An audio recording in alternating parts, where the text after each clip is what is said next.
now let's finish creating our atmosphere we got going on here. As we can see, we've already taken this and given this a nice motion blur on our clouds here.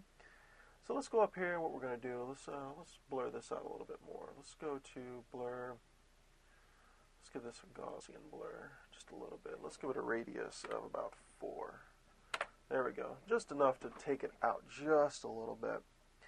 Now let's, you know what, we need to actually wrap this around our planet. So let's go to distort, let's do spherize a little bit. And of course we're going to do spherize around, oops, let's drag this around. Let's give this a, let's mark this down a little bit. That's 100%, let's see what 50% looks like. 50% doesn't look too bad. I like that.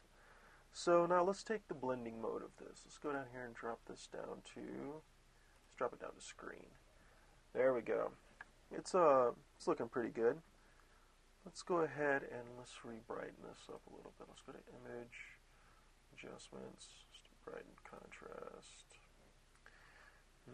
Let's see how we're going to do this. Let's do this at a brightness of 0, and let's do our contrast it.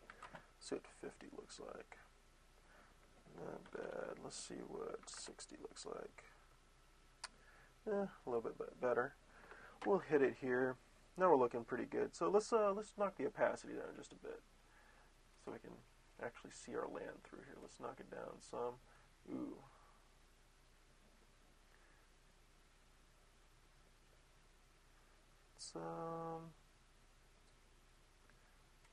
That's looking alright. Let's actually bring this up just a little bit more. Let's leave it like this for right now. We're going to call it here, and you know what? We're going to move on to the next part.